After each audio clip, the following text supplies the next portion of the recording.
Parlez en français avec une grammaire correcte et un accent naturel. Regardez bien ces plants de tomates dans votre jardin en ce moment. Vous les chouchoutez depuis des mois, les arrosant chaque jour, les attachant à des tuteurs, luttant contre les sphinx de la tomate et le mildiou comme si vous étiez à la guerre. Et après 4 mois exténuants de dur labeur, que se passe-t-il? Ils meurent. Il ne vous reste que quelques paniers de fruits et un tas de tiges brunes et mortes. Et au printemps prochain, vous retournez à la jardinerie pour payer le privilège de recommencer toute cette danse épuisante. Ce n'est pas un système alimentaire, c'est un modèle d'abonnement conçu pour vous maintenir dépendant. Mais et si je vous disais qu'il existe une plante qui brise complètement ce cycle? Imaginez une tomate qui ne rampe pas sur le sol, mais qui devient un arbre de 3,5 mètres. Un arbre qui ne meurt pas quand la récolte est finie, mais qui reste vigoureux pendant 20 ans. Un arbre qui produit non pas 30 livres de nourriture, mais 3000 livres au cours de sa vie, à partir d'une seule plantation. Il produit des fruits frais au cœur de l'hiver, quand votre jardin est gelé et nu. Et quand vous les cueillez, il se conserve 6 mois à température ambiante. Pas de mise en conserve, pas de congélation, pas d'électricité nécessaire. Cette plante n'est pas un mythe. Dans les années 1940, elle poussait dans des milliers de jardins familiaux américains. On l'appelait l'or rouge du jardin de la Victoire. Mais elle a ensuite disparu sans laisser de traces.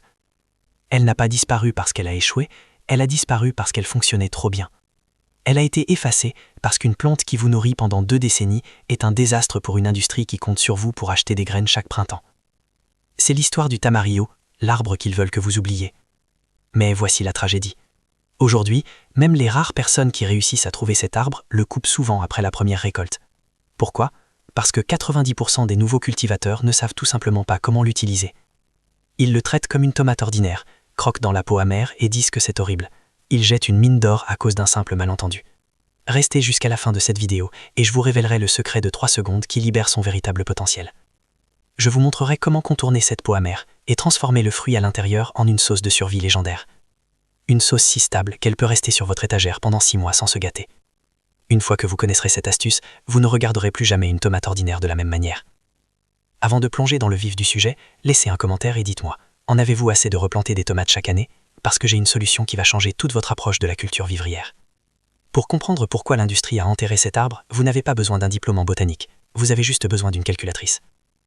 Dans un monde de jardinage autosuffisant, l'efficacité est primordiale, et une tomate de jardin standard est biologiquement inefficace. Regardons les chiffres.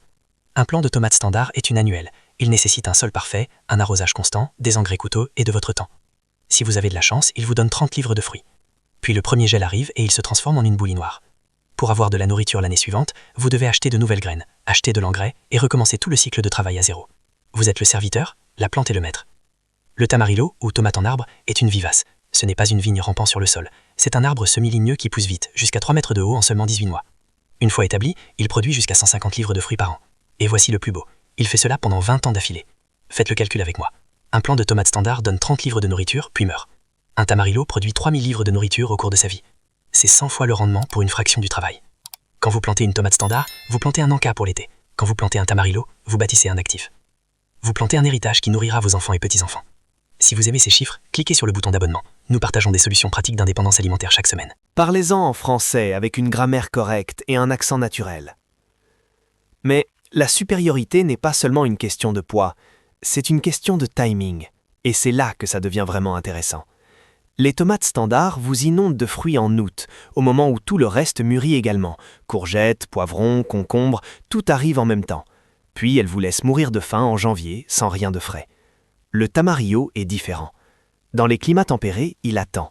Il mûrit ses fruits tard dans l'année, offrant cet or rouge riche en vitamine C pendant les mois d'hiver, quand le reste de votre jardin est mort et brun.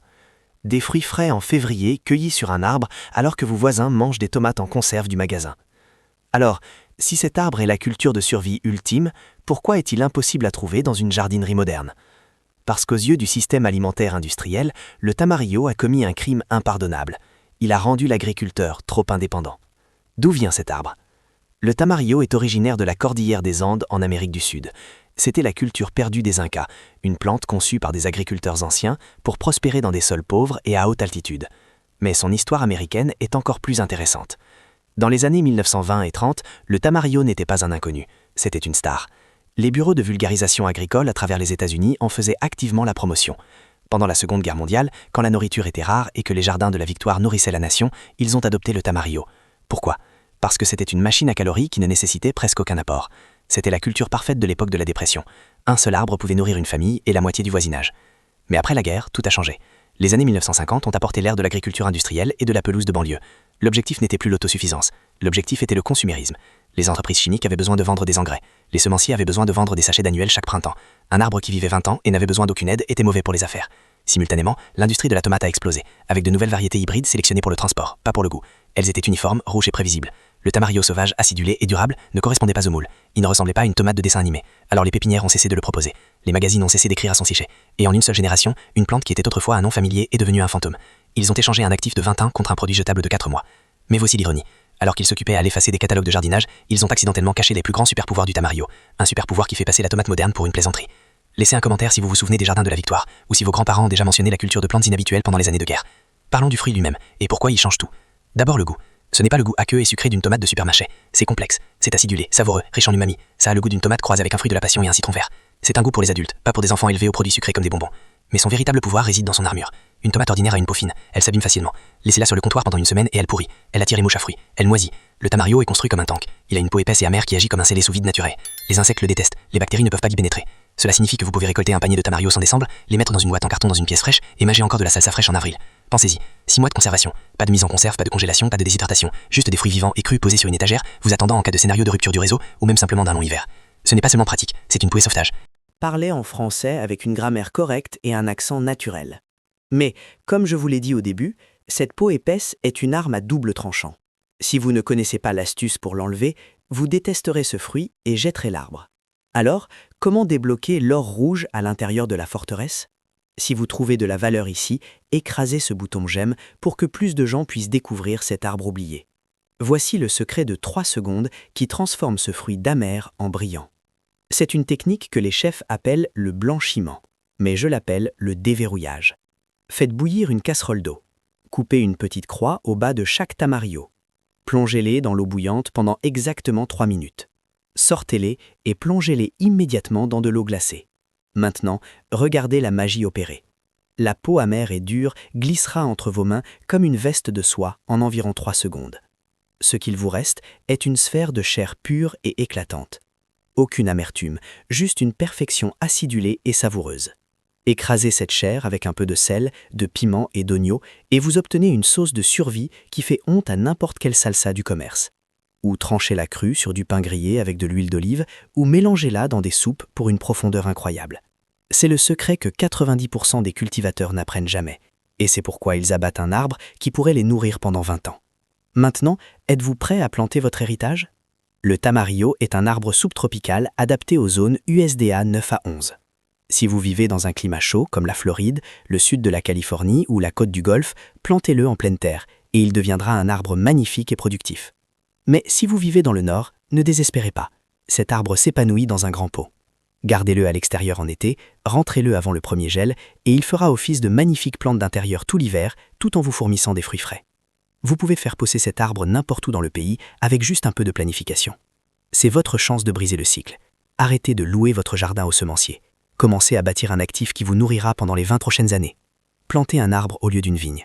Plantez l'indépendance au lieu de la dépendance. Si vous êtes prêt à cultiver des aliments qui durent des décennies au lieu de mois, cliquez sur le bouton d'abonnement. Nous sommes ici pour partager des plantes oubliées et des solutions pratiques d'indépendance alimentaire chaque semaine. Dites-moi dans les commentaires. Vigne de tomates ou arbre de tamarillo? Lequel choisiriez-vous pour la survie à long terme et la sécurité alimentaire? Et si vous connaissez quelqu'un qui en a assez de la corvée annuelle des tomates, partagez cette vidéo avec lui. La connaissance n'est pas perdue. Elle attend simplement que vous vous en souveniez. Merci de nous avoir regardés. Maintenant, allez planter un héritage. Bon jardinage. Si cette histoire a changé votre regard sur les plantes de votre jardin, n'oubliez pas de vous abonner et d'aimer la chaîne. Nous exhumons l'histoire qu'ils ont essayé d'enterrer. Plantez le futur. Le prochain trésor sera bientôt révélé.